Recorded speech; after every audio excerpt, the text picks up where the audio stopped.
आज विश्वमा मुख्य रूपमा तीनवटा कुराको चिन्ता छ।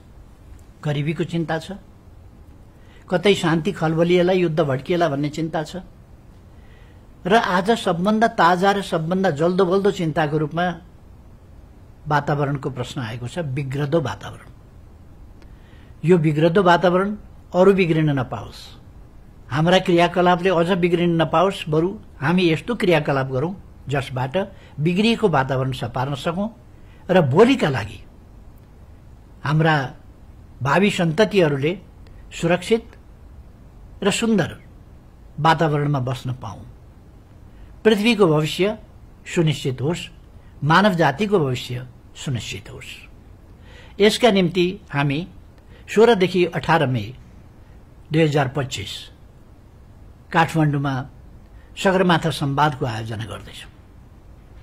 यसले पहाड़ र समुद्रका बीचको सम्बन्ध, पहाड़को वातावरणीय प्रश्नमा योगदान, नदी नाला बन्ने कुरादेखि लिएर रिचार्ज सिस्टमदेखि लिएर कुलिङ सिस्टम, यी सबै कुराका लागि एउटा धेरै महत्त्वको भूमिका खेलिआएको छ।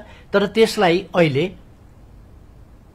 उचित ढंगले बुझ्न नसक्ने र बुझेर पनि त्यसप्रति ध्यान नदिने कुरा गम्भीर प्रतिकूल कुरा हो।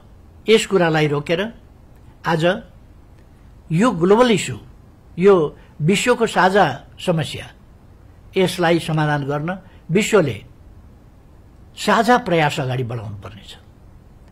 कार्बन इमिसनदेखि लिएर अरू वातावरण बिगार्ने कुराहरू नियन्त्रण गर्ने र वातावरणलाई सपार्ने प्रयासहरू अगाडि बढाउने कामहरू गर्न जरुरी छ।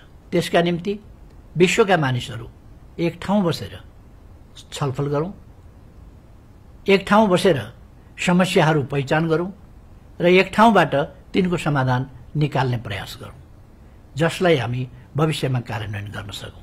यसैका लागि हामीले सगरमाथा संवादको आयोजना गरेका हौं। यो मानव जातिको भविष्य, धरतीको भविष्यसँग जोडिएको साझा समस्याको समाधानका लागि आउनुहोस् सगरमाथा संवादलाई सफल बनाऊ।